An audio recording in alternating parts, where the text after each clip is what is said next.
Sa gabi ito, sa inyong pag-iingat, sa inyong panibagong lakas at inspirasyon, panibagong buhay, upang kayo aming paglingkuran. Nawa Panginoon, pangunahin niyo po ang tagapagbahagi ng aming mensahe sa gabi ito, at ang aming pagtutuan, at ang bawat bahagi po ng pananampahan ito. Nawa ay natin niyo rin po ang aming mga kapatid na wala sa dako ito, at patuloy namin itaas sa kanyang kapitang. Kung kami magsamot po na lang sa pangalan ng Jesus. Amen.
Ang simbang gabi umisadyan ay isang uri ng paghahanda sa pamamagitan ng liturgical service na ginagawa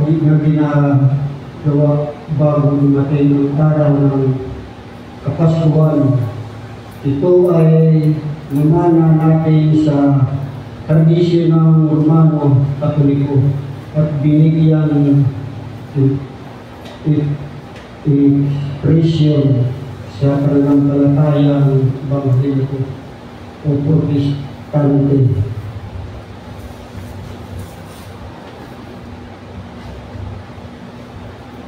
Ang pag-ibig ng Diyos ay pangwalang hanggan at ang mga pangako niya ay maasahan.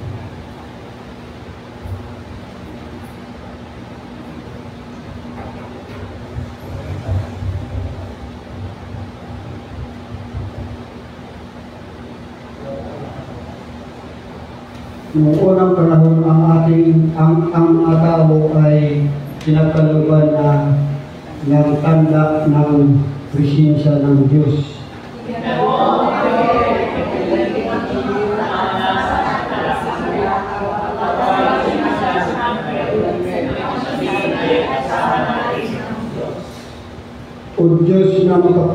O Diyos na makapangyarihan sa lahat, patuloy niyo po kaming tunghayan, lalong higit sa aming paglilingkod at pananambahan. Makapanawa namin ang iyong kapayapaan at ang panamamong buhay sa iyong piling sa pamamagitan ni Jesucristo na aming Panginoon. Patuloy nawa namin mapagtibay ang pananalig sa iyo. Hayaan niyo kung mamuhay kami na may pagtitiwala sa iyong mga pangako na mahayag kay Jesucristo. Amen.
Good evening. Tayo po ay magpapasalamat sa Diyos at ating pong ilinadamos sa gabi ito ang unang simbang gabi. Batay po sa ating napagkaisahan, tayo po ay magdadaos ng simbang gabi sa taong ito sa loob ng 4 na gabi.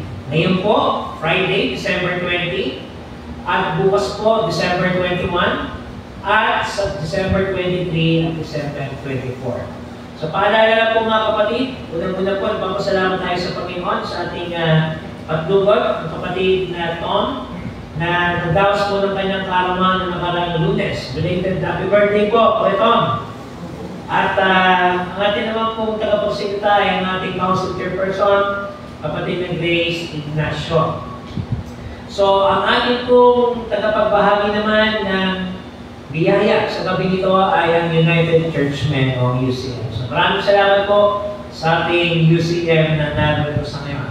Palapakan naman po natin sila. Thank you very much mga kapatid. Ganun din po reminder para po sa ating mga tagapamuna bukas. Ang ating pong simbang gabi ay sa ganap po na alas 7 uli ng gabi. Sasikatin po natin magsimula on time at marami naman po dumating on time. So, ang ating pong patugod bukas ay ang ating kapatid na Giselle Ignacio at ang ating tagapagsalita, ang ating Vice Chairperson, kapatid na Thea Teodosio. Ang inyong likod po, ipagpaumanin ninyo ay hindi ko muna makakarating bukas sapagkat ako po ay mag-aanak sa kasal doon po sa Maragondon. Medyo malayo po yung aking pagkagalingan at 4 o'clock po yung kasal. Dati ko pong kabataan sa Postema. Ito po ay kapatid ni Pastor J. M. Ricaport. Yung ating sa pastor, yung nakababata niya kapatid na aking kakasal. So, reminder din po sa ating mga kababaihan, bukas na po ang Christmas fellowship ng ating CWA. Makakama din po ang inyong likod doon, kasama ang ilan sa ating mga kababaihan. Ang alam ko po, ang ating kapatid na Vivian, Venus, at Grace. Pero po bang dagdag sa inyo? Okay. Maliban po kung may sasama, makipag-ugnayan na lang po sa ating kapatid na Grace. So, bukas po yan, 8 o'clock hanggang, siguro after lunch po yan sa UCCB Sabang, sa Dasmariñas. Diyan po ang ating tao ng Christmas fellowship ng ating CWA. Bukas na po yan. So, sa Sunday po, December 22, wala po tayong simbang gabi. Ang ating pong gawain ay sa ganap na alas 10 ng umaga. Ang ating pong service. Meron po tayo Sunday School. And then, ating pong tagapagsalita naman sa Sunday ay ang ating kapatid na Venus Enero. Ano po, CWA po ang in-charge. And right after the service po, sa ganap na alauna ng hapon, inadaos po natin ang ating annual Congregational Christmas Fellowship. Okay po, so may mga announcement na po dyan noong nakarang linggo, pero paalala na po, this coming Sunday, yun po yung ating oras, alas 10 po ng umaga, and then right after po, 1 o'clock yung ating Congregational Christmas Fellowship. Okay po, so paalala na po yun, no? So napapasalamat din po tayo sa ating Panginoon sa ating matagumpay na Children's Christmas Fellowship naman na ginanap noong nakarang linggo. So napapasalamat po tayo sa ating CEN at maging sa iba po natin mga kapatiran na nanalangin po at sumuporta para sa naturang gawain. So nawa po ay maging paraan ito ng ating iglesia upang magpatuloy sa tutok po at pagbibigay tuon sa ating children's ministry. Okay? Especially po yung kanilang Sunday School at yung iba pang pangamaraan na parang po sila ay iba po. Okay po? So many thanks po sa ating mga kapatiran na naging bahagi nito. Ang pagpalayan ng ating Panginoon. So sa darating naman po na Lunes, ano po, alas 7 po tayo ng gabi. Okay? Ang ating pong patugot ay ang ating kapatid na Neris Retanya at ang ating pong tagapagsalita ang ating Elder Lloyd Awar. 23 po yan, Monday. Okay? Pagpatak po ng 24, ayan po, meron po tayo simbang gabi, pero alas 5 na po ng hapon. Okay po? 5 o'clock ng hapon po ang ating simbang gabi. Ano po? At ang nilingkod po ang tagapagsalita. Sino nga po sa Tuesday? Check na po. Anyway, ang ating kapatid na Mary Joy Ubaw. So, ano po yan? Tuesday po reminder, alas 5 po tayo ng hapon. Lagi naman po natin i-remind yan. Okay po? Bukas sa Sunday, Monday. So, take note na po, bukas alas 7. Sa Sunday, alas 10, pagpatak po ng Lunes, alas 7 po ulit ng gabi. And then yung 24, alas 5 na po ng hapon. Okay? Para meron pa po tayo ng bawat isa na makapili ng kanila niyang mga pamilya. Ano po? Tayo po ay nakikisa sa pamilya ng ating kapatid na Ana, sapagkat ang kanya pong tiyuhin ay sumakabilang buhay na sa katarungan po ni kapatid na Marvin Yap. So, ang pagkit po sa akin ni Ate Ana, ikikremate po yung kanyang tiyuhin. And nag-arrange po tayo ng service. So, ang aming po napag-usapan ay sa Lunes, alas 4 po ng hapon, yan po sa Pinanahan. Okay po? So, kung sino po yung available next Monday, this coming Monday, samahan niyo po ako, especially po yung ating mga elders, para po tayo ay makapagdatas ng kanilang bahay. Sa papasasalamat upang makisa po sa kanilang pamilya. Okay po? So sa Monday pa naman po yan, alas 4 ng hapon. Okay. So, meron pa ba tayo mga nakalimutan pang pabalita? Binabati po pala natin yan si Pastor Joshua Marcos na nagdiriwang po ng kanyang arawan sa araw ito. Happy birthday po, Pastor! Awitan natin si Pastor Joshua. Sino po? Si Kim? Oh, birthday mo pala ngayon? Oh, Ate Kim, happy birthday! May Tagalog version po. Sige po.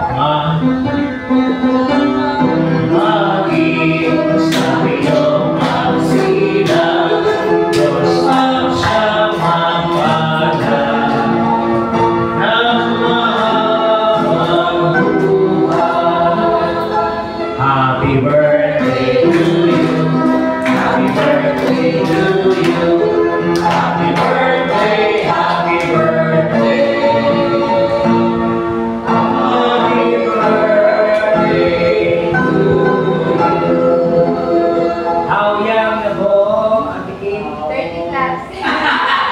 Sumasabay sa atin dito, ah. Anyway, God bless po sa inyo, mga kapatid. Ano po, and of course, sa mga kapatid natin, mga kapatid, yung magdiriwan ng kanilang arawan, magpalayan po kayo ng ating Panginoon. Okay po, meron pa po tayo nilang mga pabalita pa?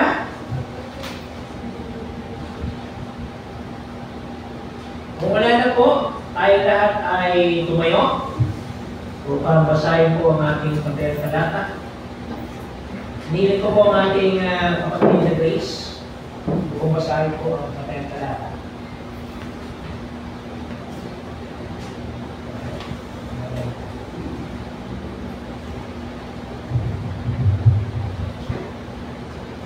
Ang salita ng Diyos ayon kay Isaiah 56, 1-3 and 6-8.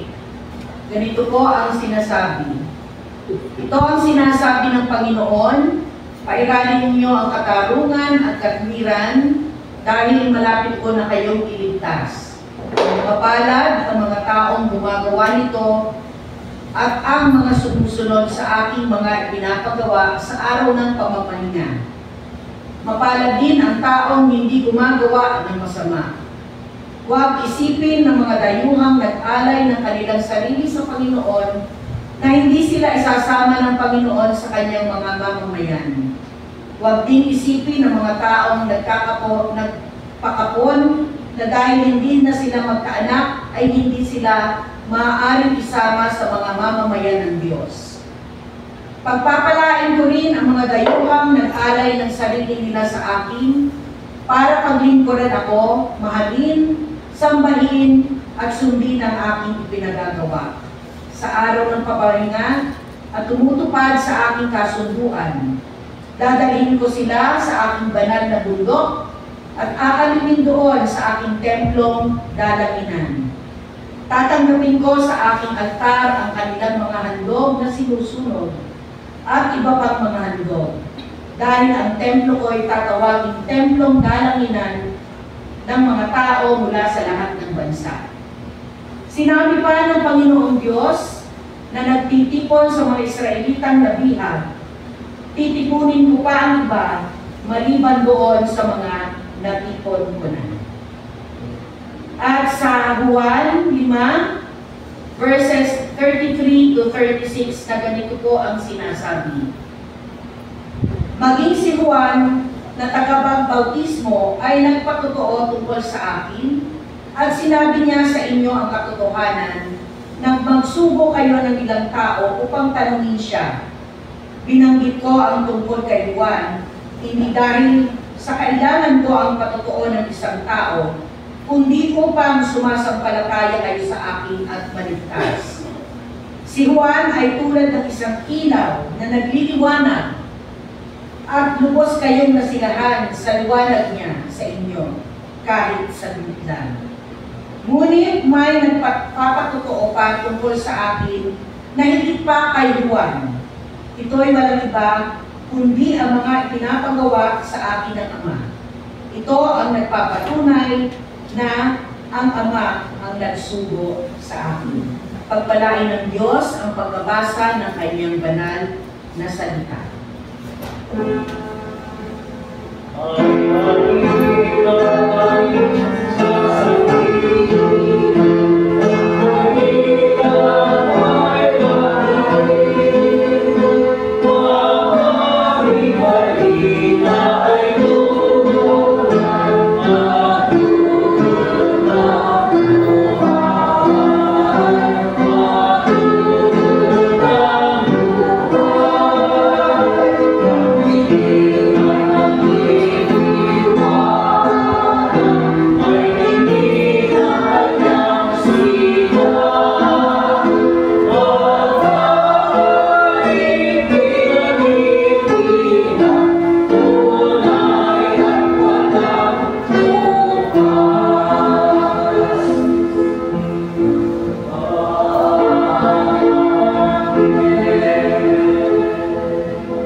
Maraming salamat po sa awit ng koro.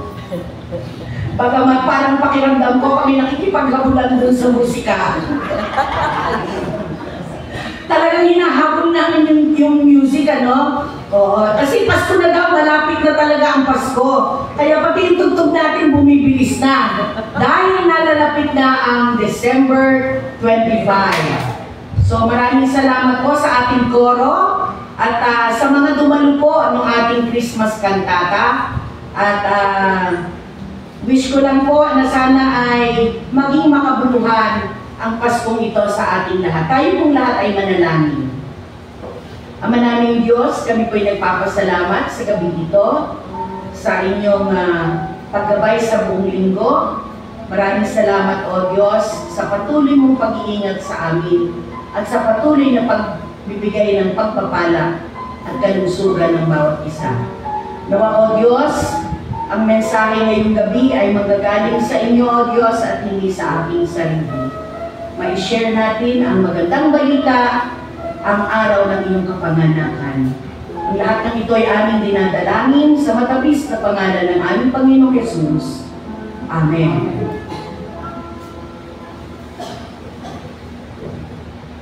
Ang aking pong title ngayong gabi ay walang title. Nakalimutan kong lagyan ng titulo, no? Talaga naman. Pero umiikot po ang ating mensahe sa gabi ito kung ano ang gusto ng Diyos. Ano ba ang gusto ng Diyos? Ano ang kalooban ng Diyos? Minsan nagtatanong tayo, Panginoon, ginagawa ko naman po lahat ng gusto ninyo. Pero bakit parang may kulang pa?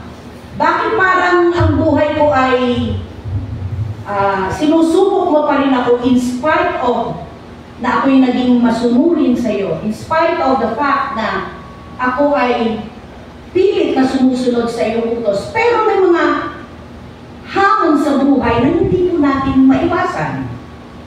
So ang tanong natin ay, what else, Lord? Ano pa ba, Panginoon? Ano ba ang gusto mo para sa akin? May mga bagay po tayong gusto natin gawin, pero hindi po yun ang gusto ng Diyos para sa atin. Ang tao, minsan may pagka matigas talaga ang ulo natin, ano? Lalo na ako, mga kapatid. Nung ako'y kabataan, alam siguro ni Pastor Henry to, ako ang pinakamatigas ang ulo sa aming lahat, mga kapatid. Ha? Kung sino yung panganay, siya yung matigas ang ulo. Okay. Pag sinabi ng tatay ko, umuwi ka sa ganitong oras, uuwi ako, gabi na.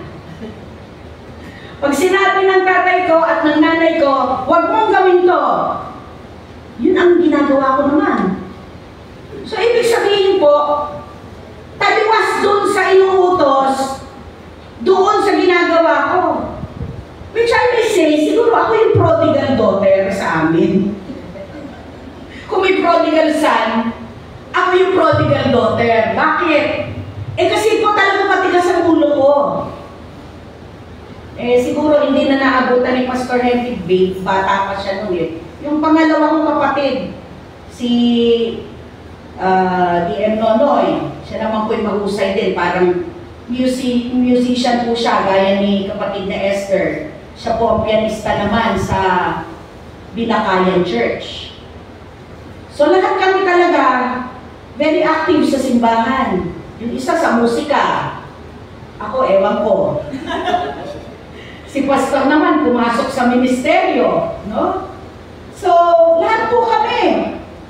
Talagang nasa linya ng kulang na nga lang sabihin gusto ko na ba magpastor? Pero kanya-kanya pong calling yan, Lahat ay pastor sa amin, ang nanay ko diakonesa.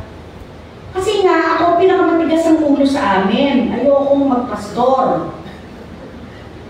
Ngayon, ako ang church council. Chairman. Talagang hihilahin ka talaga ng Panginoon kung para saan ka, mga kapatid. Kaya, ang mensahe ko ngayong gabi, ano pa ba, Lord, ang gusto ninyong gawin sa aking buhay? Siguro yun po ang tanong ng bawat isa sa atin. Ano pa ba, Panginoon, ang gusto mo na gawin ko? Sasabihin ng iba sa atin, yung mga senior na natin, ako malapit na rin mag-senior, maganda na ho ako, Panginoon. Paano pa ho ako maglilingkod sa Diyos? Matanda na ako, nirarayuman na ako. Marami na ako nararamdaman sa katawan ko. Pero, ang paglilingkod po walang edad, mga kapatid. Tandaan po natin yan. May mga pastor po tayo, matanda na pumasok sa ministry. Kaya kapatid na Teya, yan ay hamon sa iyo. Pinapanalangin ka namin talaga. Na may mga manggagawa po tayo na matanda na, nagpastor pa. Kaya hindi po hadlang ang edad, mga kapatid.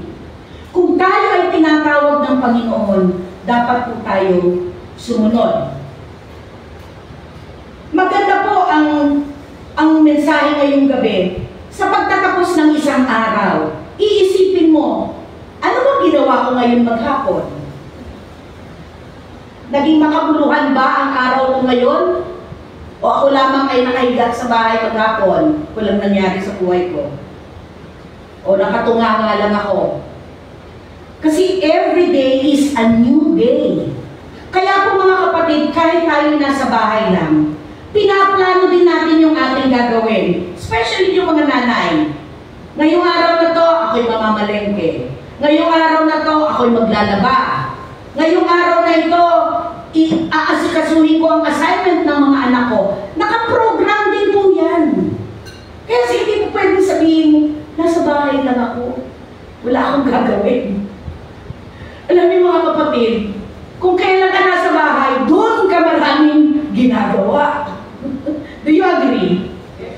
Kasi kabi-kabila ang gawaing bahay. Pag-iintindi na lang ng mga anak mo, malaki na pong gawain yun. Ngunit, ang tanong sa atin ay, ano ba ang gusto ng Diyos? Ano ang gusto niya para sa atin? Sabi po ni Isaiah, yung binasa natin kanina, pairalin ang katarungan at katwiran. Una, pag-usapan po natin yan, pairalin ang katarungan at panatilihin ang justice, ang equalization. Dapat walang paglalamang sa kapwa. Una, pairalin o panatilihin ang katarungan. Pangalawa, gawin ang tama. Pangatlo, mapalad ang mga taong iginagalang ang araw ng pamamahinga o yung Sabbath day o kung sa atin ay linggo.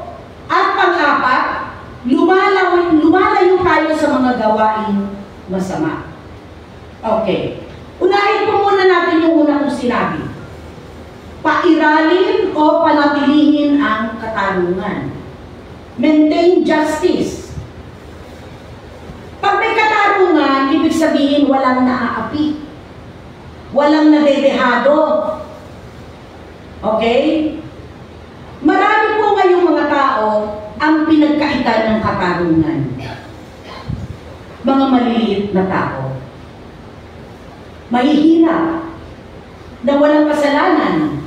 Pero napapagbintangan. Mga taong inosente at walang kamalay-malay. Pero pinag-iisipan natin ng masama. Alam niyo mga kapatid, yung titingin ka lang, alam niyo, naalala ko yung titingin ka lang sa kapwa mo na masama. May mga taong napapaaway dyan, mga kapatid. Wala ka namang ginagawa. Nakatingin ka lang. Ewan ko sa mga kalalakihan, yung tumingin ka lang, napaaway ka na, kasi masama yung tingin mo. Ha? Usong-uso yan sa mga yung asama ng tingin mo anong iniisip mo sa akin? Mapapaaway ka na. Ikaw naman tumitingin, wala ka namang iniisip na iba. Tumingin ka lang sa kanya. No? careful. Kasi sa tingin pa lang, may nag-aaway na. Tingin lang yun, ha? Eh, paano pa kung nagsalita ka pa? Ay, di mas lalo na. Eh, kasi kung titignan mo nga lang napapaaway na. Eh, di lalo na pag may sinabi ka pa na lumabas sa bibig mo. Di lalo na. So, dahil lang sa isang tingin, nagkakasala po tayo mga kapatid. Kasi sa isip natin, may iniisip na tayo hindi maganda sa ating kapwa. Kapag inaapi natin o minamaliit natin ang ating kapwa, at tingin natin tayo ang magaling. Ay, wala yan. Sasalita, wala yan. Ako lang ang magaling dito. Minsan, pagka yung kapatid mo naman may sinasabi, ayaw mong pakinggan. Kasi ikaw lang ang magaling. Ayaw mong tanggapin minsan na may taong mas magaling sa iyo, mga kapatid. Kaya kahit anong yabang mo, palaging merong mas sa iyo. Kahit magandang maganda ka, merong mas maganda sa iyo. Kahit na mayaman ka, merong mas mayaman sa iyo. Kahit matalino ka, merong mas matalino sa iyo. Kaya ang ipagyayaman natin, mas may nakakahigit sa atin. So in other words, wala po tayong dapat ipagmalaki. Kasi kahit anong galing natin, merong mas magaling sa iyo. Minsan yung pride, gusto kong pride, yung fried chicken na lang. Masarap yun. Kesa yung pride na ubod ka ng yabang, hindi mo alam kung anong sinasabi ng kapwa mo, napakayabang naman ni ka ng taong to. Yung pala iba na yung iniisip niya sa'yo. Kung ikaw, yung nasa authority, o sino yung mga nasa authority? Teacher. Yung may kapangyarihan. Mayabang. Yung magulang o over sa kanyang anak, mayabang yung magulang kasi anak lang kita. Si ate, mayabang dun kay bunso. Bunso ka lang, ate mo ako, sundin mo ako. In other words, merong hindi pantay na pagtrato. O ikaw dito ka lang kasi ako dito. Kaya ho tayo dito sa simbahan, wala tayong tinatani, mga kapatid. Kasi eventually tayong lahat, in fact, kahit tayong lahat ng tao sa mundo, dapat wala tayong tinatani. Kasi lahat tayo mamamatay. Lahat tayo ay haharap sa Panginoong Diyos. At tayo ay huhusgahan. Kaya, ano ipagyayabang natin? Ano ang ipagyayabang natin? Wala tayong kayang ipagmalaki sa harap ng Panginoon dahil tayong lahat ay makasalanan. Kung ikaw yung nasa authority, tapos yung mababa, parang mas mataas ang tingin mo sa sarili mo kaysa sa kanila, hindi po maganda yun. Kapag hindi pantay o fair ang pakikitungo sa ating kapwa, may pinipili ka lang na tao. Nako, mahirap yata po yun, no? May pinipili ka lang na tao, ay hindi rin po maganda. In other words, meron kang pinapaboran. Pag dito, okay. Pag sa kanya, hindi okay. Ha? Pag ito humiling sa'yo, okay. Pag sa kanya, hindi. So in other words, kung meron kang ayaw pansinin, hindi po magandang ganun pag-ugali. May pinipili ka lang na tao na papansinin mo. Kaya nga po tayo mga kapatid, dito sa ating simbahan, may oras ng pagkakamayan. Di ba? Tayo po ay magbatian sa isa't isa. Bakit? It encourages us na wala tayong tinatangi. Lahat babatiin natin. Diba? Lahat babatiin. Well, of course, maganda rin naman yung may pagtatangi as no? Hindi ko na mentionin yung yung religion na aking napuntahan. Yung isang religion na aking napuntahan, ako ay lahat yata nasimbahan ko na eh. Meron ako, huwag na mag-mention. Yung isang simbahan, hiwalay ang lalaki, hiwalay ang babae. Ganon. Alam niyo na siguro kung ano yon. Pero magandang practice yun. I agree with that. Kasi ang katwiran nila, para ang focus mo, hindi dun sa katabi mo. Kundi, ang focus mo ay sa Diyos. Which is also a good practice. Okay din yun. Hiwalay ang babae, hiwalay ang lalaki. Okay din po yun, walang problema.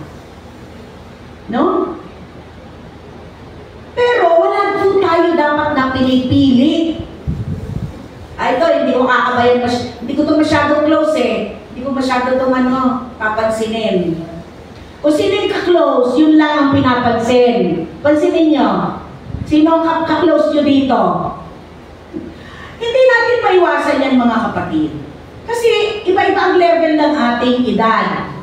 Alam na naman si Thea ay maging ka-close ko. Hindi. Ang ka-close niya yung anak ko, si Chacha. Bakit? Kasi sila magkasing edad. Maintindihan natin yan. Alam nga naman si Kuya Tomas, ka-close ko. Hindi. Ang ka-close si Kuya Tomas, si Peter. Kasi silang dalawa lagi ang magkasama dito sa church. No? Pero po ang sinasabi, okay lang yan mga kapatid, kaya lang dapat po wala tayong tinatangi.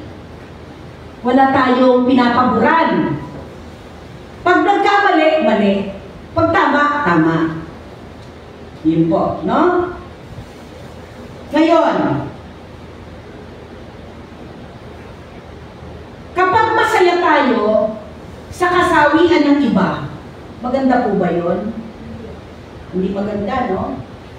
Meron pa yung iba sa atin magsasabi ng buti nga sa'yo.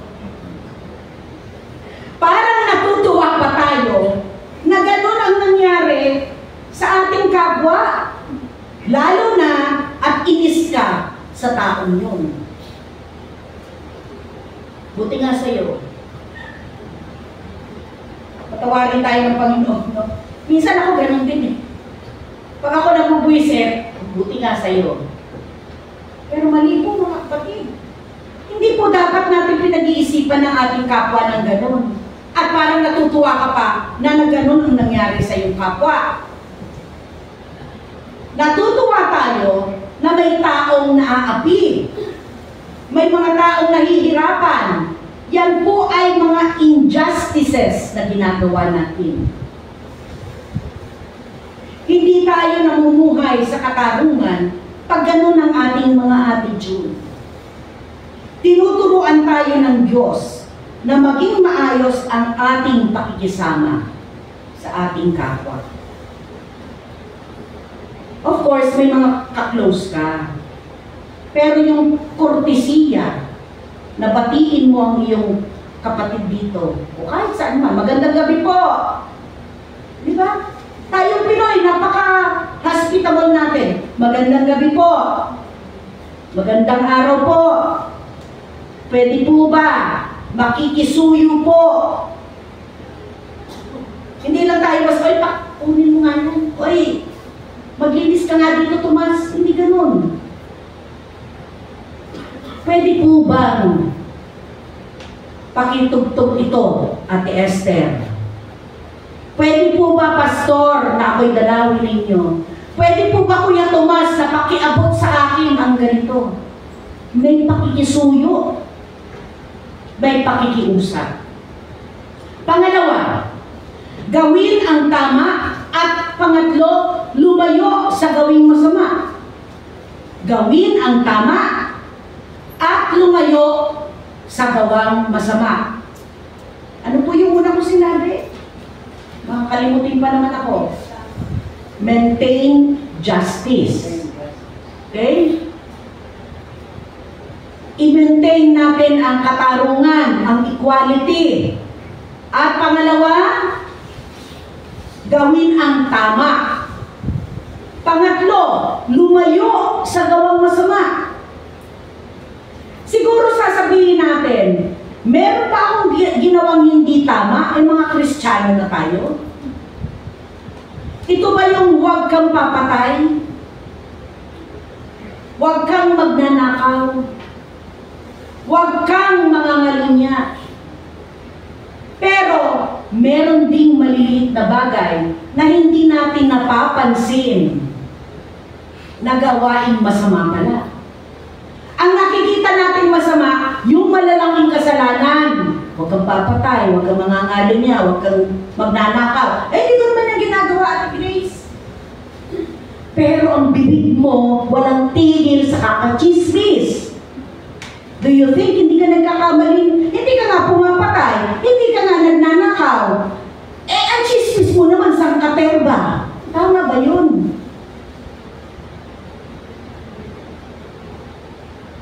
Una, yung ikwento mo ang buhay ng may buhay at siraan ang iyong kapwa, paninirang puri, ay kasing bigat din ito ng mga kasalanan na ating nabanggit.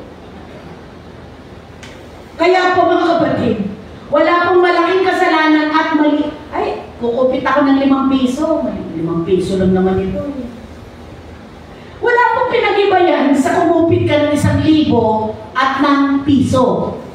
It's the same banana. Parehong kasalanan.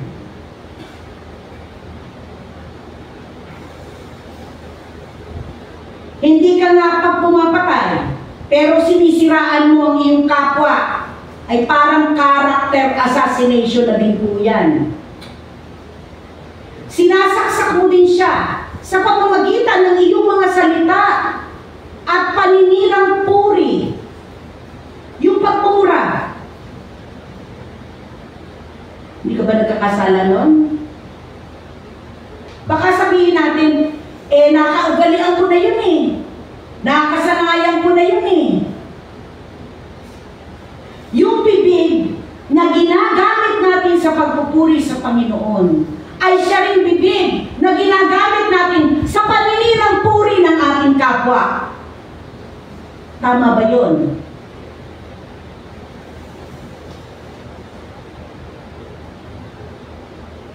Panluloko. Gusto mo na ikaw ay nanglalamang sa kapwa mo? Greediness. Sa kasakiman. Yung ikaw lang. Akin lahat ito. Wala sa'yo. Akin lahat ito. Pagsisinungaling. Sabi ng Panginoon, gawin mo ang tama. Lumayo kayo sa masama. Ito rin po ang sinabi ni Santiago. Ang taong nakakaalam ng mabuti at hindi ito ginagawa ay nagkakasala. Halimbawa, alam mong may taong dapat tulungan, pero ini-ignore mo lang. Nililigdat mo, hindi mo pinapansin. In other words, neglected. Ano yun? Therefore, nagkakasala ka kasi alam mong dapat mo siyang tulungan, pero hindi mo ginagawa. Saan ba yung kwentong yun? Na may taong nakahandusay, may pastor, na Good Samaritan, may nakahandusay na tao, dinaanan lang nung unang dumaan. Pangalawang dumaan, dinaanan din lang yung tao para walang nakita. Hanggang sa meron isang taong tumulong, kinuha niya, inalalayan niya yung tao, tinulungan niya, binigyan niya ng pagkain.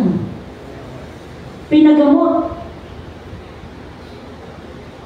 Kaya, tayo po mga kapatid, nagkakasala tayo pag alam mong dapat mo siyang tulungan, pero hindi tayo tumulong.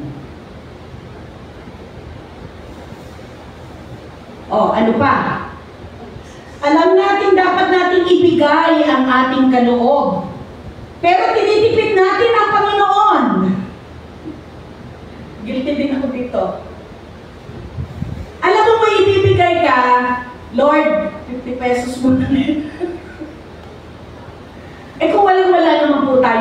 bibigyan po yan ng Panginoon. Pero, kung may ibibigay tayo at tinipid mo, yun po ang masama.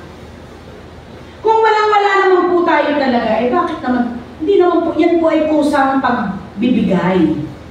Pero yung meron pa ka pang pwedeng ibigay, hindi mo ibinigay, yun po ang hindi maganda. Okay. Ano nga po ulit? Kasi ako, makakalimutin na. Sana ay matandaan niyo yung mga sinasabi ko. Maintain justice. Pangalawa, gawin ang masama, gawin ang tama, at lumayo sa gawing masama. Ang pang-apat, at last, igalang ang araw ng pamamahinga. Honoring Sunday. Ang araw na ito ay para sa Diyos. We have 6 days to do our personal tasks and 1 day for God. Pero minsan, kahit na ang araw para sa Diyos ay ating pa ding kinukuha.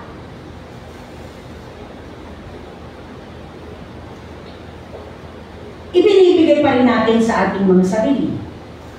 Hindi na natin iniintindi kung ang araw bang ito ay pagsamba at hindi tayo nang bibigay ng panahon na sambahin at tuwalhatiin ng ating Panginoong Diyos.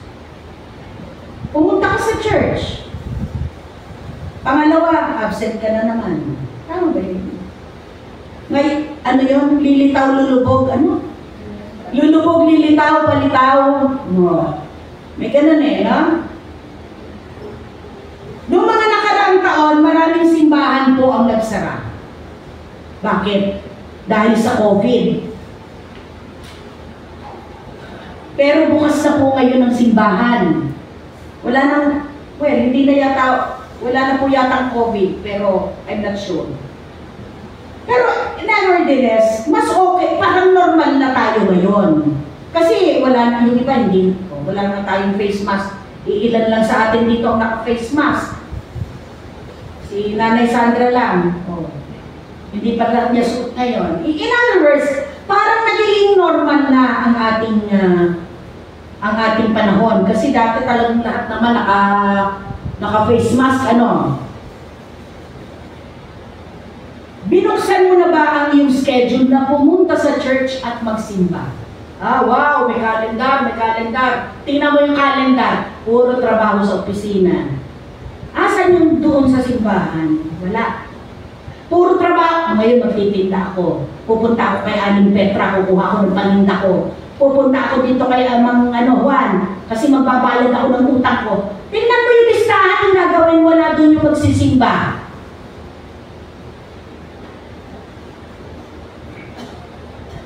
Pero may listahan tayo ng mga pinamimili natin. May listahan tayo ng mga utang natin. May listahan tayo ng mga gagawin natin. Isama naman po natin ang araw ng linggo para sa Diyos. Sabi nga po sa John 5:33 to 36, si Jesus ang tunay na liwanag. Ang dilim ay simbolo ng lungkot at ang liwanag ang simbolo ng tuwa at saya buhay. Kaya yung ating Christmas tree, yan, merong mga liwanag, no? Hindi maganda pag brown out, di ba? Kaya tayo nagniningning ang ating mga kapaligiran dahil lalo na pag pupunta kayo sa Ayala o sa kung saan dyan, o dyan na lang sa labas. Ang dami mga Christmas lights, ang ganda. Di ba? Ganda ng tingnan. Kasi, ang ilaw ang nagsisimbolo ng tuwa at saya sa buhay. Kaya, ito po ang dahilan kung bakit natin sinisindihan ang kandila. Dahil ang kandila nagsisimbolo ng saya, nagsisimbolo ng kapayapaan. Kaya po yan ay 1, 2, 3, 4, 5. 5 na kandila ang sisindihan. At pangatlong kandila na ang sinindahan ngayong gabi. Ang Panginoong Diyos ang tunay na liwanag natin. Kahit na tayo ay nakakaranas ng kalungkutan, sakit, at kahirapan sa mundong ito. Ayon sa isang kasabihan, at the end of the tunnel, there is always hope, light, and everlasting life. Kaya yung ating buhay, minsan kahit na madilim, at the end of the day, there is always hope. Sabi nga, paggising mo ay panibagong buhay, panibagong pag-asa. Yung nakaraan, tapos na. Yeah? Tayo mga kababaihan, ito Manila lahat, karamihan sa atin, yung mga lumang issue, inuukil-kil pa. Kaya yung mga asawa natin, naiinis. Kasi sasabihin, ang tagal-tagal na ika niyan, hindi mo pa rin ika makalimutan. Totoo po ba yun, mga kababaihan? Minsan pigil-pigil din tayo mga kapatid dahil ang mga asawa natin minsan ay pagod na sa trabaho. Dadakdakan pa natin. Ay nako, no? Kailangan po tayo ay minsan manahimik at mag-isip. Ayon sa isang kasabihan, at the end of the tunnel, there is always hope, light, and everlasting life. Yan po ang dahilan kung bakit ang ating Panginoong Yesus ay pinanganak sa mundong ito upang tayo ay bigyan ng pag-asa. Siya po ang nagpapaalala sa atin na mahal niya tayo kahit anumang pagsubok at kahirapan ang ating danasin sa mundong ito dahil ang lahat ng ito ay pansamantala lamang. Tayo lamang po ay magtiwala sa Kanya. Sa pagtatapos, ay salamat, tapos na. Sa pagtatapos, magkukwento po ako. May isa pong lalaki, naglalakad siya. Madilim. At wala siya makita sa kanyang kapaligiran. Ha? Nako, ako nga kahit maliwanag, bulag pa rin. Lalo na yung mamang to. Kasi meron, anong tawag dun sa ganon, yung pagsadilim talaga, yung night blindness. Yung wala ka talaga makita. Kahit may ilaw, may problema talaga yung mata, no? Kaya, tingnan nyo naman salamin ko, dalawa. Matindi ang sira ng mata ko, dalawa sa salamin. Naglalakad yung mama, sa kanyang paglalakad, nahulog siya. Matilim na siya makita. Bigla siya nahulog. Nakakapit siya ngayon sa isang sanga. Naku, sabi ng Panginoon, salamat po, Panginoon. Wala akong makita. Nakakapit lang ako sa sangang to. Di syempre, kung siya ay bibitaw, mahuhulog siya. Ha? Kaya kahit na anong dilim, kahit na pagod na siya, hindi siya bumibitiw. Kahit ngalay na yung kamay niya, hindi ako talaga bibitiw. Ganyan lang siya. Hanggang sa bukang liwayway na, nagliliwanag na. Siyempre nakita na ngayon niya yung kapaligiran. Ay, salamat Ika. May nakikita na ako kasi nagliliwanag na. Tinignan niya ngayon yung kanyang paanan. Kakapinanggot lang naman pala yung lupa. In other words, mga kapatid, magdamag siya na kaganon, pagtingin niya, napakababaw lang pala ng lupa.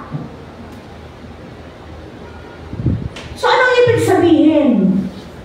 Ibig sabihin, may mga bagay tayo minsan, akala natin, yun ang akala natin. Pero hindi pala. Akala natin, tayo ay pinapabayaan ng Diyos, pero hindi pala.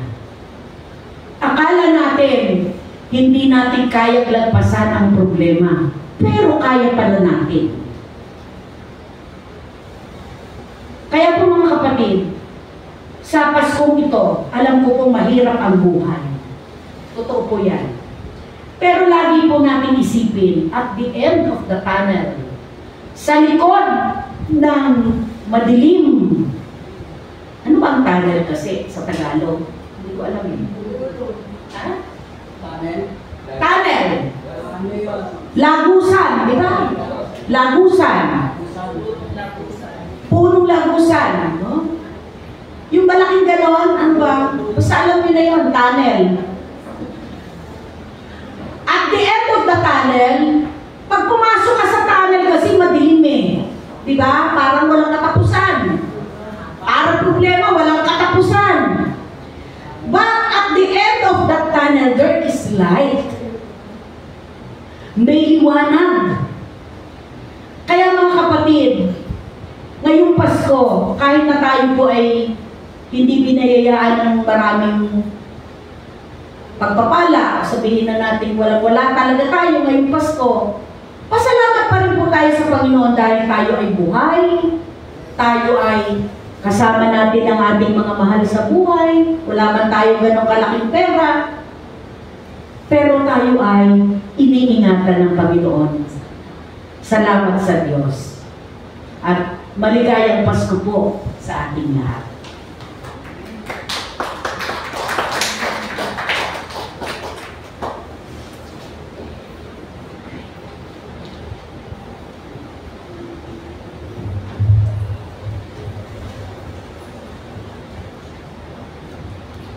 Tulong ng isang bayan ng Diyos. Pananampalataya sa pagkakaloob sa biyaya ng Diyos, magalak tayong ibahagi sa misyon at ministeryo ng Iglesia ng Diyos. Tayo ngayon nalingahan, ihandog ang ating mga talento at mga tinatayang tilik sa Diyos sa pamamagitan ng Iglesia. Ating ibigay ang ating mga handog na may kagalakan at pananampalataya. Paglilikon sa mga handog na alay.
Tayo ay nanalangin sa Diyos na buhay na siyang nagkakaloob ng lahat ng aming mga tinatangkilik. Tanggapin niyo ang aming mga alay, naway sa pamamagitan nito at ng aming mga buhay at magkaroon ng katuparan ang iyong mga pangako para sa buhay ng iba. Umaasa kami ng iyong pagpalain ang bawat isa na nagkatalaga para sa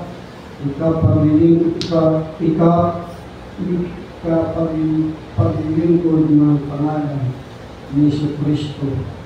Amen.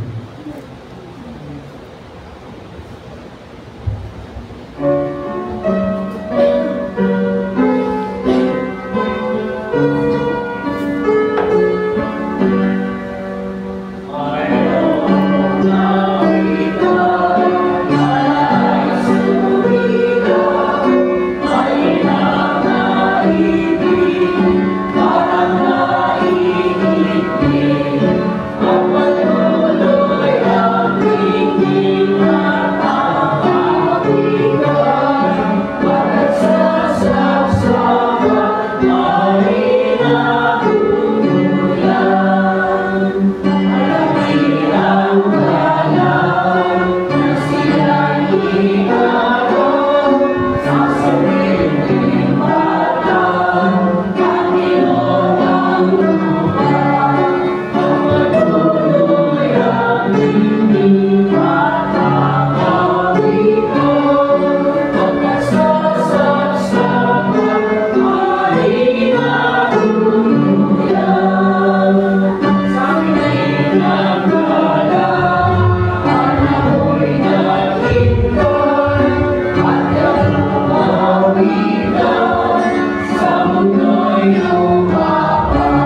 Diyos na buhay at makapangyarihan sa lahat, kami po ay nagpapasalamat sa gabi ito.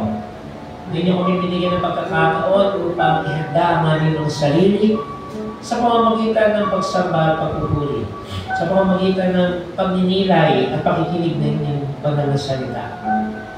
At ang mga itong gawain, Panginoon, ay pamamaraan upang aming mapalalim pa ang tunay na kahulugan ng pagdiriwang ng inyong kapanganakan. Sa mensahe ng buhay namin, tinagabo Diyos, nararapat lamang na kami maging makatwiran at makatarungan sa lahat ng oras at panahon. Bagaman, O Diyos, kami ay nakakagawa ng mga bagay na hindi karapat-dapat at kaya-aya sa inyo, Panginoon. Tulungan niyo po kami na magbalik loob sa inyo at makita namin ang kahulugan ng pagiging isang makatwiran at ng pagiging makatanungan.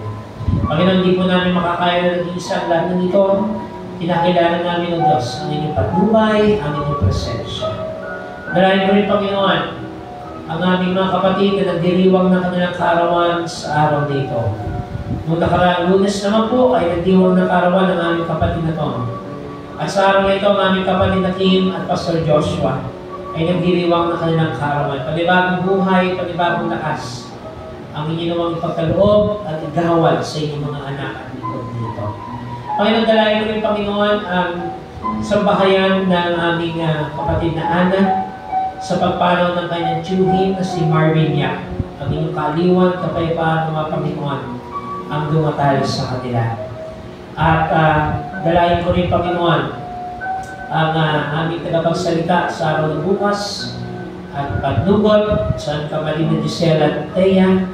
Pagnubayan ko sila, Panginoon, at pangunahan sa pagbabahagi ng inyong mensahe ng buhay. Ganon din ang aming choir na magiging daluyan ng mensahe ng musika at mensahe sa awitin. At sa darating na linggo, Panginoon, ang gawain din ng kongregasyon ito, ng mga kapatiran ito sa aming pagdiriwang ng Kapaskuhan sa pamamagitan ng aming pagbubuklod at pagpugnay bilang mga kapatid.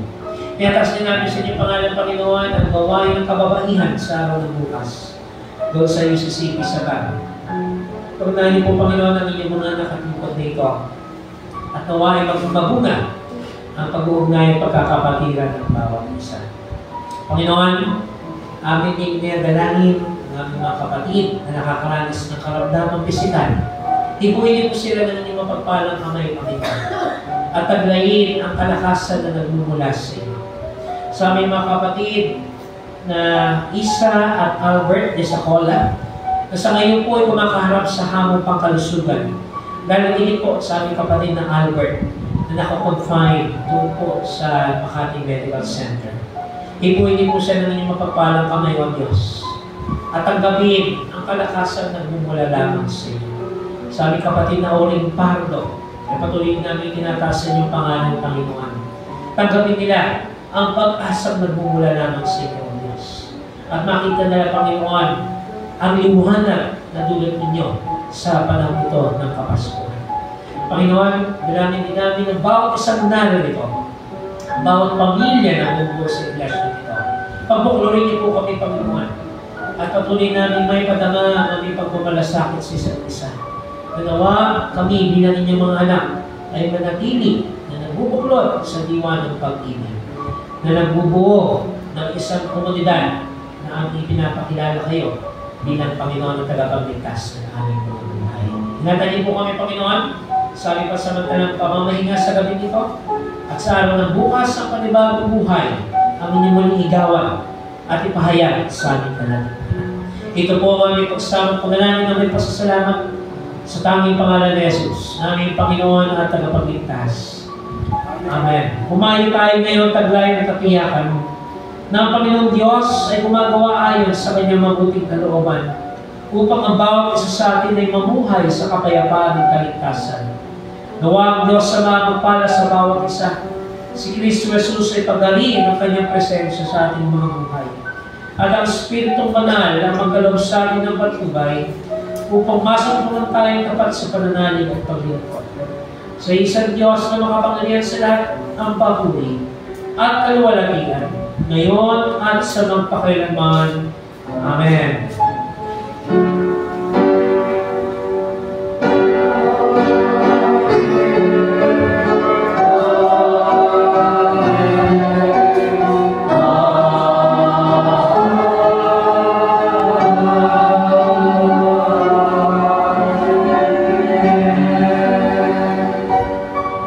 Mapagpalang gabi po sa ating lahat.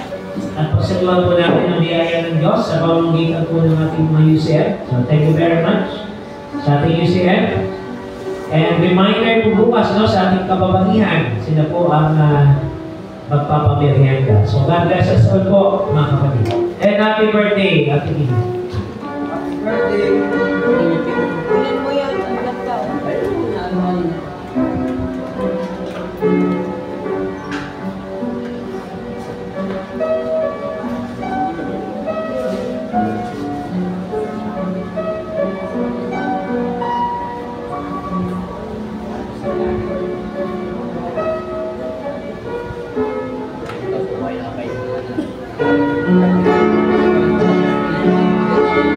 happy birthday. Wala ako. Ako, diba?